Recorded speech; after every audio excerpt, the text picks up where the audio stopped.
Bienvenidos a Osiris Podcast, un viaje entre la razón y la emoción.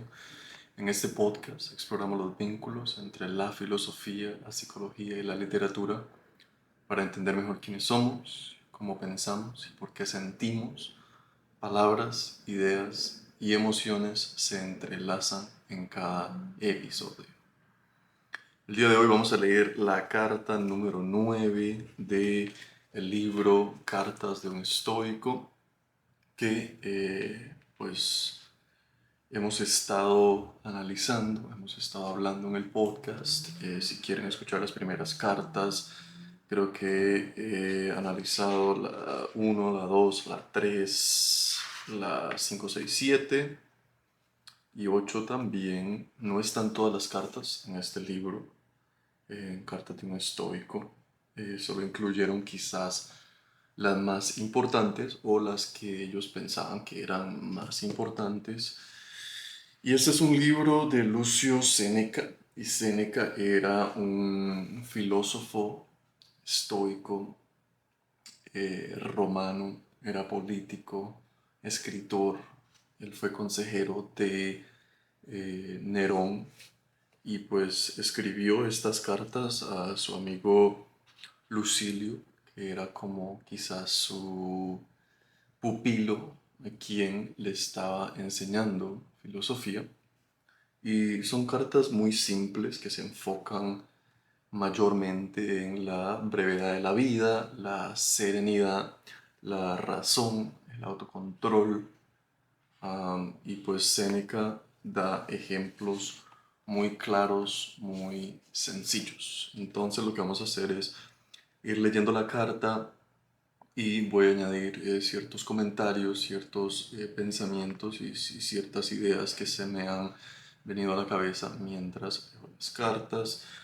Lo importante de estas cartas, y es sumamente importante mencionarlas, es que las cartas son muy cortas. O sea, esta carta, por ejemplo, tiene una, dos, tres, quizás tres páginas a ambos lados, o sea que son 8 páginas en total y son muy simples, muy fáciles de leer. A los estoicos les encantaba la simplicidad y por eso es que muchas de estas cartas son simples de leer, difícil de aplicar, porque la simplicidad no siempre es fácil, pero puede ser difícil de aplicar. Entonces vamos a empezar con carta número 9. Otra vez, esta es una edición especial de Aubiblio. Aubiblio, aquí estás por si la quieren comprar. Y ellos le dan ciertos nombres a cada carta dependiendo de cuál es la información que cada carta lleve, ¿verdad?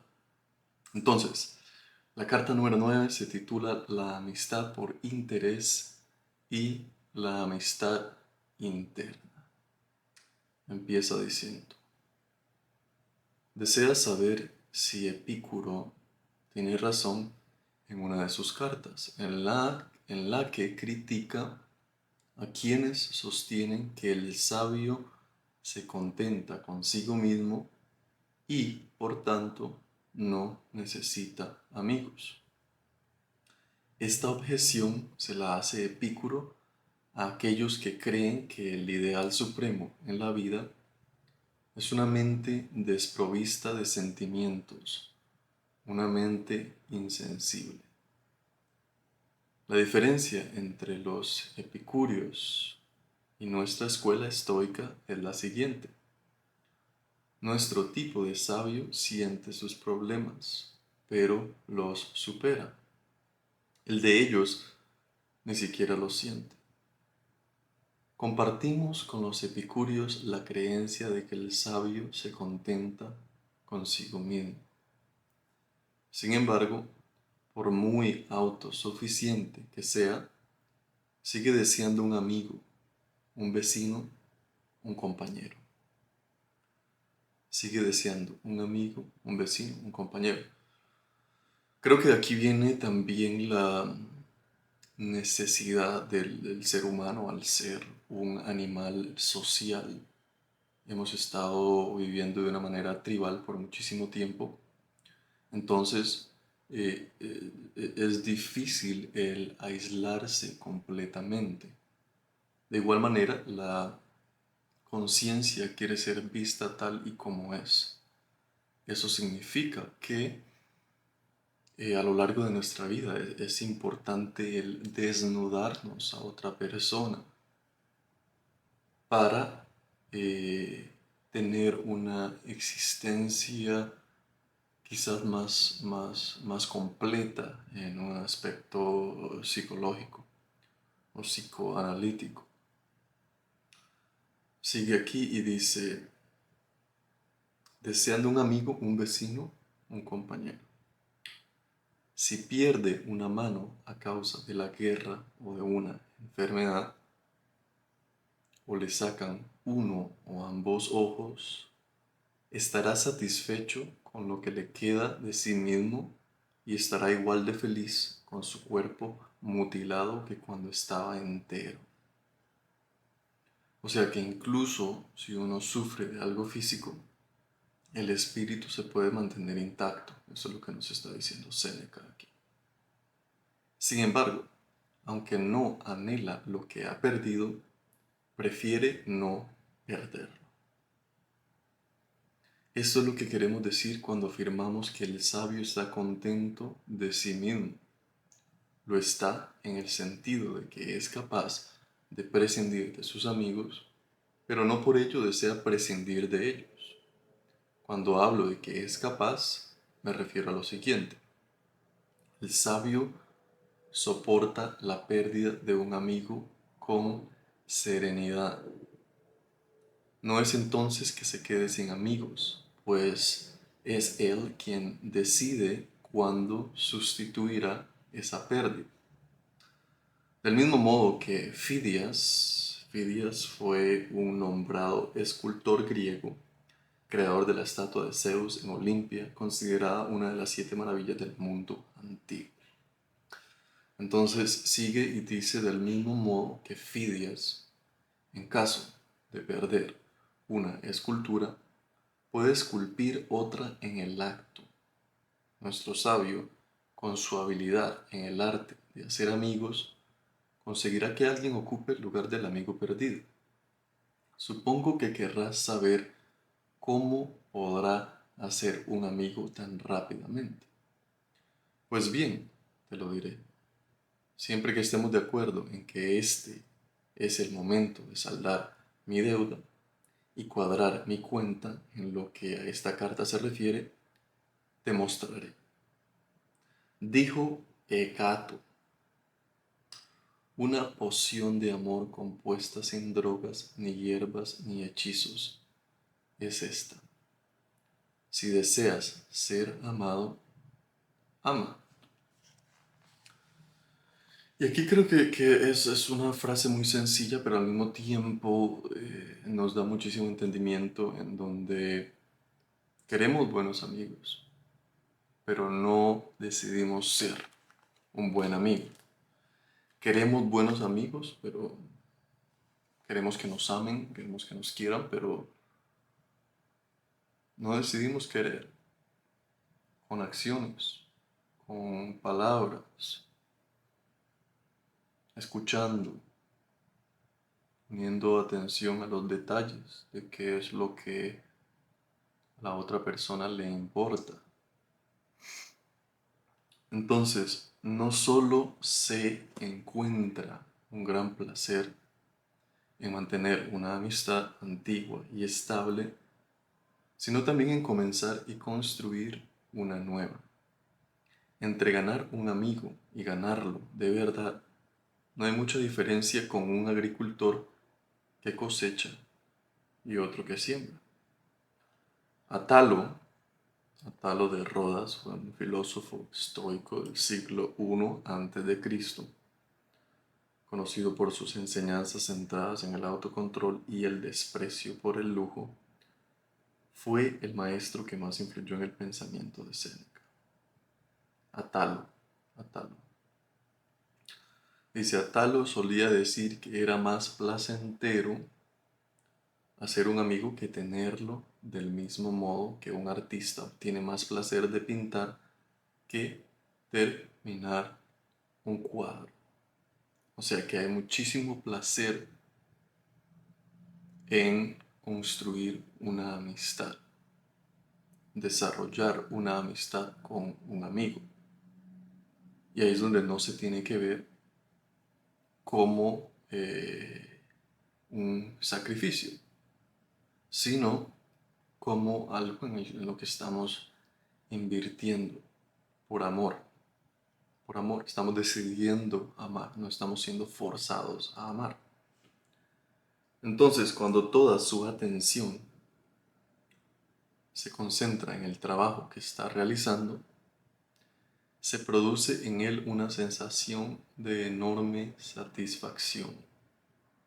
Está hablando del pintor y del ejemplo que estaba dando de los pintores.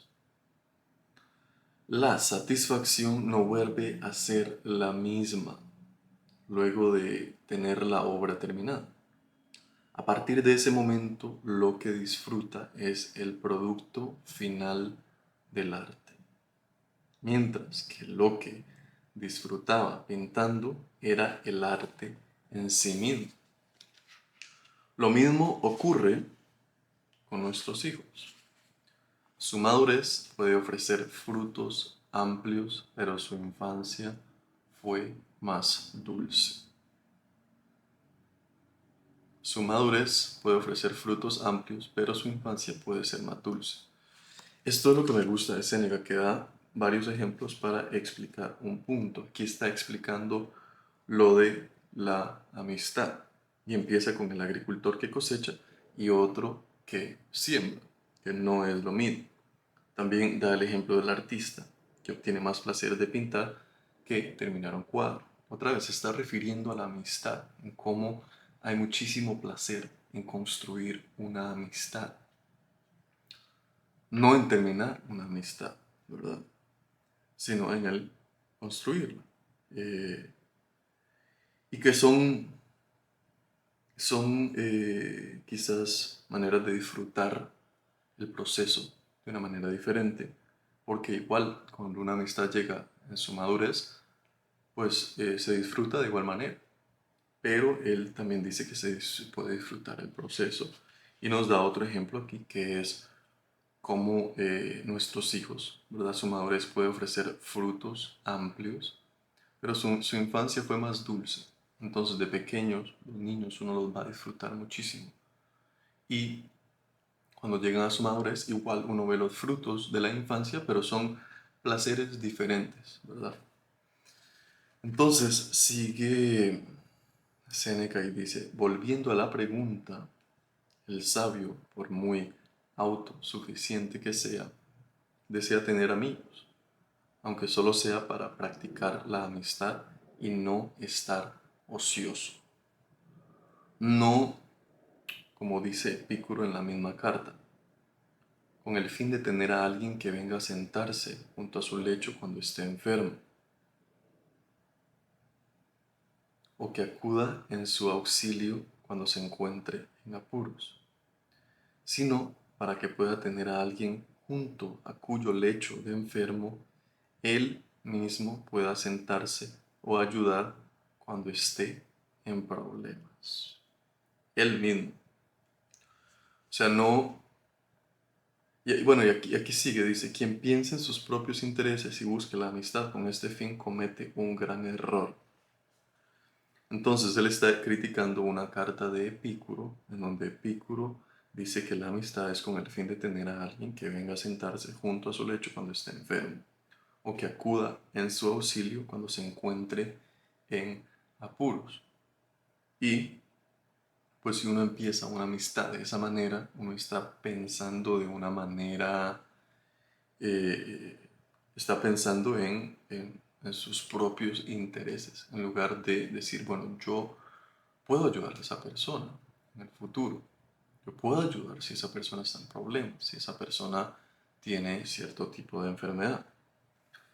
Entonces, él sigue y dice, las cosas acabarán como empezaron. Cuando acuda a ese amigo para pedir ayuda, éste huirá ante la primera amenaza. Esto es a lo que comúnmente se llama amistades por interés. Tenemos una amistad por interés porque quizás nos brinda algo. Ya sabemos cómo terminan esas amistades o cómo se sienten, ¿verdad? Cuando hacemos algo por interés o cuando alguien hace algo por interés. Normalmente dicen por ahí el que mucho tiene, como el que mucho tiene, tiene muchos amigos. Y no siempre es cierto, pero se pueden observar cómo las personas se acercan por interés muy, muy seguido cuando alguien tiene dinero. Entonces dice, un amigo por interés servirá solo mientras sea útil. Esto explica la multitud de amigos que se agrupan en torno a los hombres de éxito y fortuna, aquí lo está diciendo, y la atmósfera solitaria que rodea a los arruinados. Son innumerables los casos de personas que abandonan o traicionan a otras por miedo a sí mismas. El final coincide con el principio. Una persona que empieza a ser amiga tuya porque recibe algo a cambio,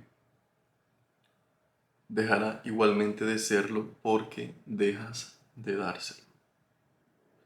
Si hay algo que atraiga a un hombre más que la amistad misma, es la recompensa que obtendrá por esa amistad.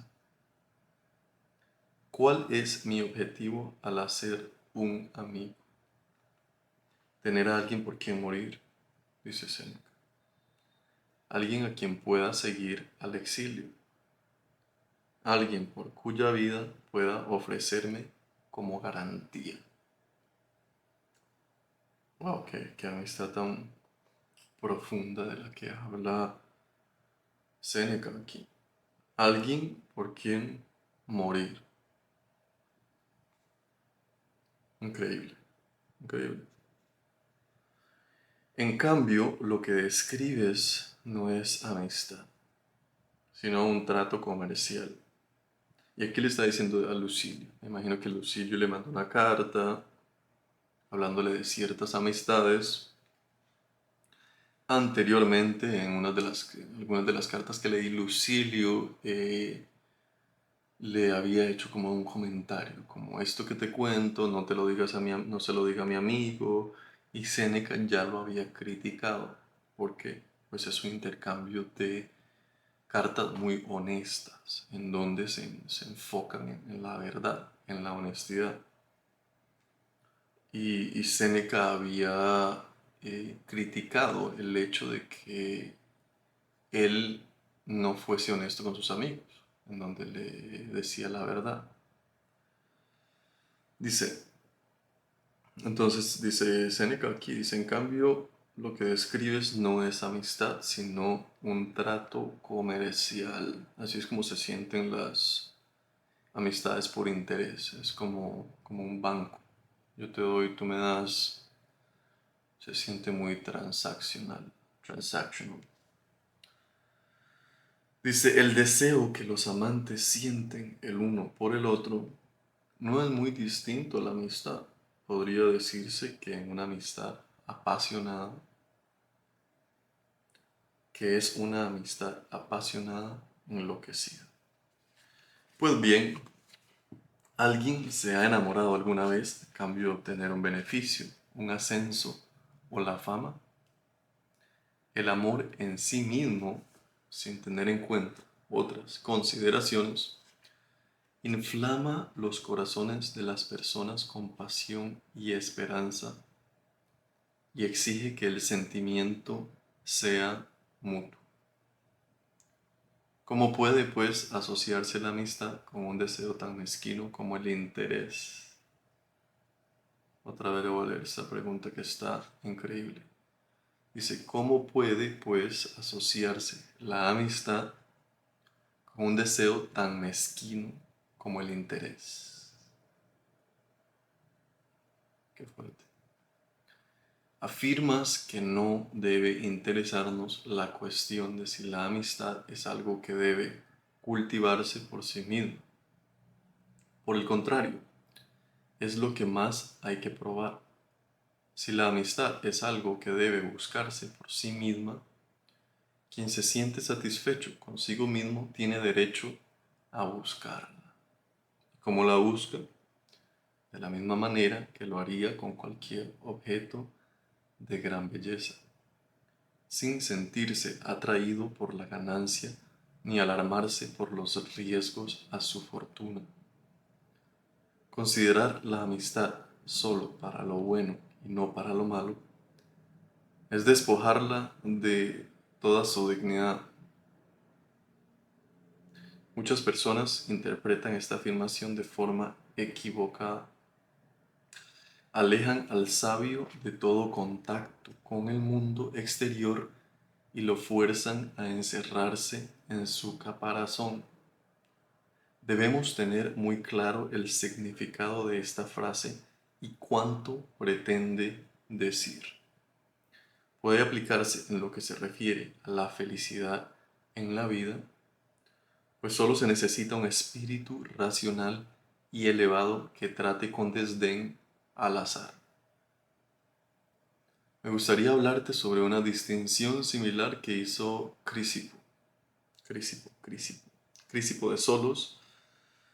Fue uno de los más importantes filósofos estoicos, clave en el desarrollo de la lógica y la ética de la escuela.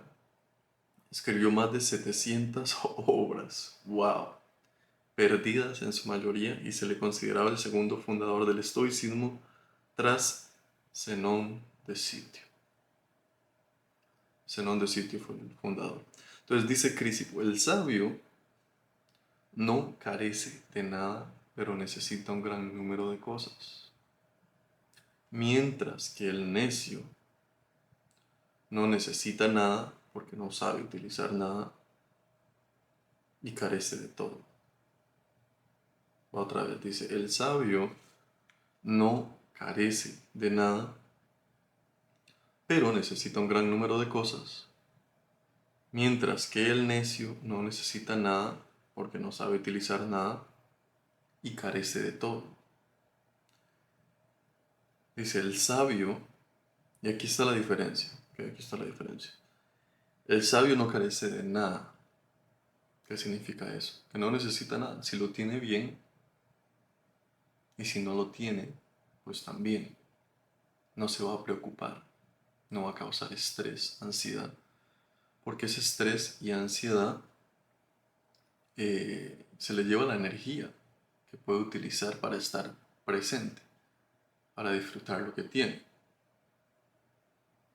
Mientras que el necio carece de todo. ¿Por qué carece de todo? Porque siempre está buscando. Nunca es suficiente.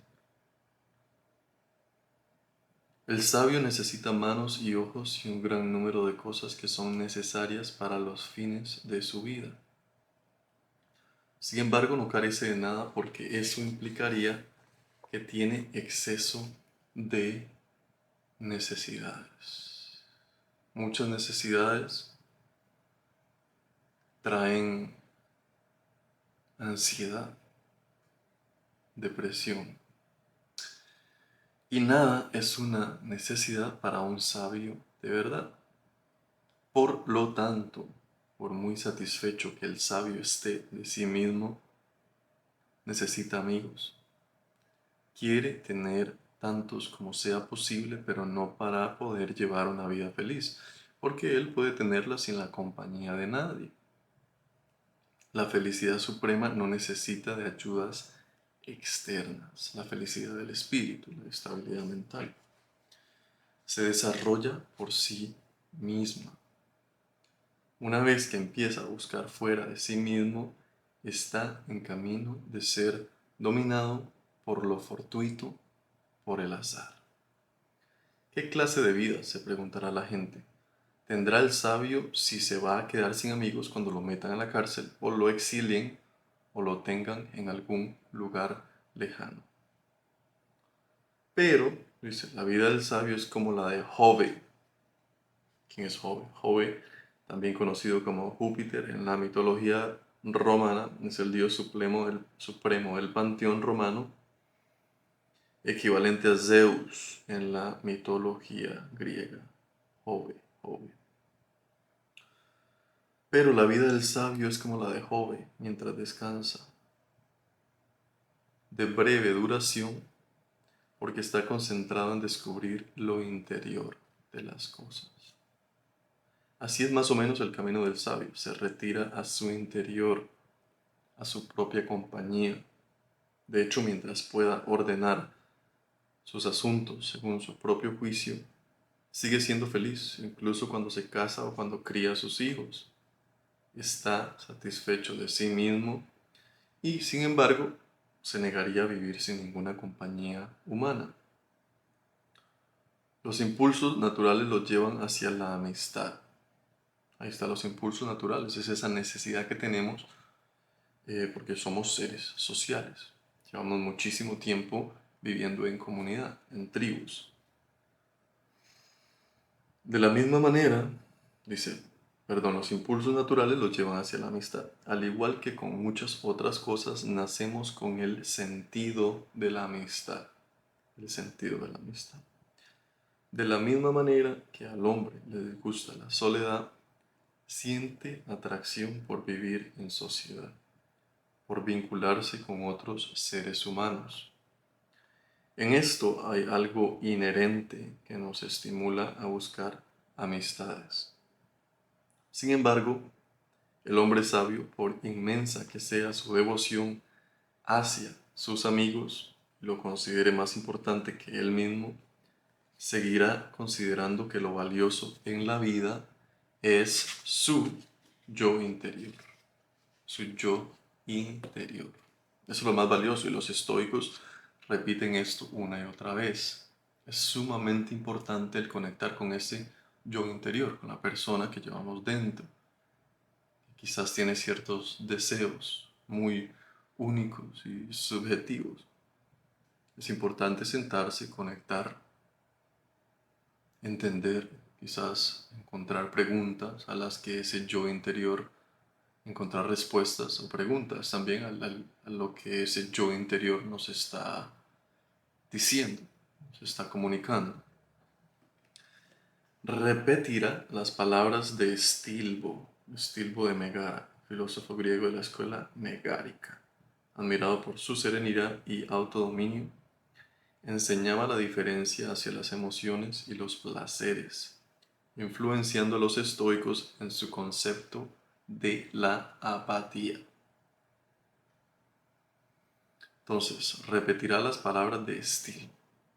Cuando su ciudad natal fue capturada y él salió de la conflagración general, sin hijos ni esposa, completamente solo y, no obstante, sintiéndose un hombre feliz.